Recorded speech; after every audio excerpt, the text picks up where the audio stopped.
In terms of the personnel that he's got, potentially he's got Pedro Porro and Kevin Danso coming back for this match against Fulham at the weekend. Given that he likes to play this back three, how crucial could they be in that performance? Because it didn't quite work out against Arsenal, did it, in the North London derby? Well, yeah, and it's a tough first game. Yeah, I mean, Arsenal are good. The easiest, when you're low on confidence, the easiest thing is to make things more simple. 4-4-2, define roles. Now, I don't think Igor Tudor is a 4-4-2 guy, and a 4-4-2 is something very much of a British nature. Okay. That's the easiest. It's easiest to define the roles. If you play a back five, essentially when you're defending, it is difficult to break down, but you still have to do simple things. You still have to close down. You still have to be aggressive. You still have to win the ball. And when you do if you do ever confront good teams and you have a back five, so to speak, you have to have wing backs that can go forward. If you don't, then you don't have numbers forward. And that just takes physicality. That takes running. That takes the want to run. But it also up higher in the pitch, you have to be able to stop teams from playing. Yeah. And so it's funny, like right now they need people to I don't want to be this like old school guy, but they need people to fight and battle and run and do the horrible side of football before they can play the pretty side of football again. We spoke to Jimmy about this, Jimmy Hasselbank, last night, and he was talking about the fact that actually it was a little bit like chasing shadows in that game against Arsenal. What did you make of the video the weekend, Tudor urging the players to kind of push up? Okay, so you couldn't see on the video. It looked like he was talking directly to Van de Ven. He was probably talking to all of them. Okay, so, and I don't want to. I think Van de Ven's a good player, but he's also been one of the ones that wasn't shaking Thomas Frank's hand. And like those sort of issues need to be done in the changing room. You can have bust-ups all the time. That's no issue. But here you see he's trying to get people to push up, and nobody seems to do anything. No. These are big issues. If you had if Sir Alex Ferguson got out there, and Mourinho in his day, Harry Redknapp got out there, Graham Souness got out there, the players would be dragged off at halftime. The players wouldn't be starting the game. There would be a fight. There would be something. It wouldn't just go left unsaid. So he's got to stamp his authority. He's got, unfortunately. Yeah. And I'm sure the last thing he wanted to have to do was come in here and make enemies with people. Because you want to come in, you want to try to galvanize the group, you want to try to have positivity, but if you're seeing, like you're trying to say something and the guys are like standing there and not doing it, and not understanding it, or what's worse is just not wanting to do it. So I don't know which one it is, but something's got to change, and it's got to change fast. Yeah, because it feels like the players are undermining the authority of him. Correct, and on that could be, he could have been talking to the entire back five, or the back, the three center backs. He could have been talking about that. And I don't know what was going on in front. Van de Ven could have seen that they had just lost the ball or something, so I'm not really sure, and I'm not here to suggest that there's already a problem between Tudor and Van de Ven. But you see Tudor's, his reaction afterwards is saying, they're not doing what I just asked. Yeah. Given you talk about the sort of mentality of the squad and how important that is, are you concerned in terms of where they are at the time? They're right in this relegation battle and could potentially go down. Yeah, really concerned, because so going back to, are they a big club, are they not a big club situation, I think that the players feel like they're Champions League players. Champions League players are not used to being in relegation dogfights. It's a completely different mindset. It's a completely different nervousness, because you not only have, you're not only nervous, the staff's not only nervous, players on the bench, all the fans. It's like when you're in seventh position and the fans are a little disgruntled because you should be in fifth, you still get that first 10, 15, 20 minutes of the game where the fans are kind of feeling out how this is going to go. Right now, first bad pass, fans, negative.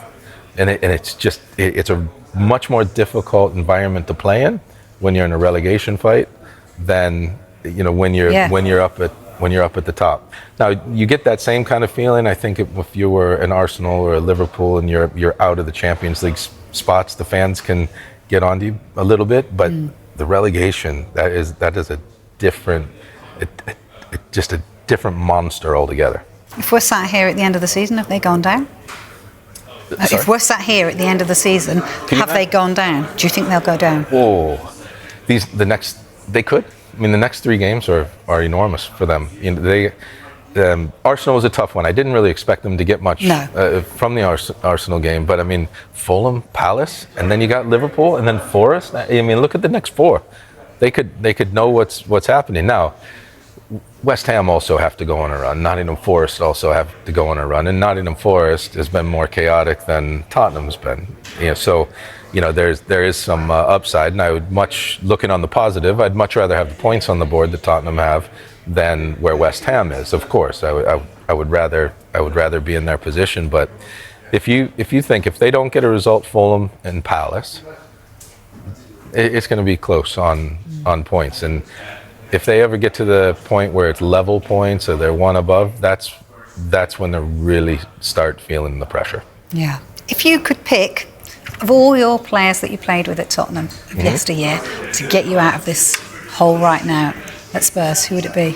You might be a little bit surprised at this because you'd probably think I'd pick someone that's going to be loud and vocal and knocking people out. I'd probably pick somebody more along the lines of a Modric. Really? Yeah, because he leads by example, midfielder first and foremost. Yeah.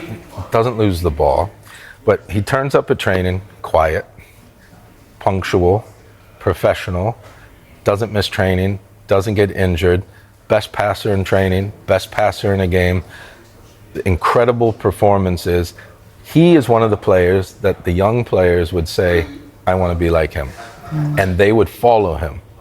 And if they saw some other players doing some other things, they'd say, nah, he's not for me. I want to be like him. And that's what all the great teams had, those types of players. Go to the great Arsenal teams and the Bergkamps and the Henrys and the Overmars. Can you imagine being a young kid coming into there, going into the Man United teams and seeing what Roy Keane does in training and bossing people around and saying, wow, he had to go at Ronaldo today. No one can talk to Ronaldo, you know. And they would see these things and be like, I want to be like him. And right now, this Tottenham team needs some senior pros where other people, even some of the other senior pros that are low on confidence, say, I want to be like him. So I would probably pick somebody like a Luka. Just finally on Spurs, you know the club really, really well. It's not just the problems on the pitch that we're sort of talking about, are we? There's a lot behind the scenes that needs to be kind of rectified in this club, would you say? Yes. So, I'm very positive on the approach Daniel Levy took with the club. It's been well noted, and I'll stand by it. The club, Daniel and the board that worked alongside him, they got the club to being financially in that top 6. Now they're 5th. They're just about ready to dip into to being what I would consider one of the elites, but they're not quite there. They nearly got there with the Daniel Levy, Mauricio Pochettino combination. And maybe them losing out to Leicester, Daniel lost a little confidence in that, and the Champions League final. Who knows? But they worked really well together. The problem that Tottenham still has is if you're going to sign a player, they'll be in the same conversation as Bayern Munich wanting the player, Man City wanting the player, Liverpool wanting the player, for instance. And let's just say Daniel will know what the value is, and let's just say it's $200,000 a week. For that player to come to Tottenham's going to have to pay more money. Might not be worth it. And is that the type of mentality that you want in the team? Do you want a player only coming to the club for money? Yeah. And you have to pay for the stadium. You're in a great financial position, of course, with Tottenham. But now you find yourself having to overpay, which has gotten a lot of clubs in trouble over the years. Look at Portsmouth, look at Leeds, look at Sheffield Wednesday. These were big Premier League clubs at one time. Got themselves in real financial problems. So while Daniel was running the show, there was never going to be any financial issues, and the team was always going to be competitive. Would it have gotten to the number 1 spot? Probably not. But look at what's happening now. And I think that power was shifting even last season. And look what happened. Yes, they won a trophy, but they finished 17th. This is where they are again. So the new board, so to speak, they've got to figure out how to run this club to a $500 million revenue club. They have to figure out how to get success. They have to figure out how, in each of their departments, who they're going to hire, who's going to run. They have a lot of work, a lot of work to do. Very similar, and look what happened when Man United had Sir Alex Ferguson running things for so long. Mm-hmm.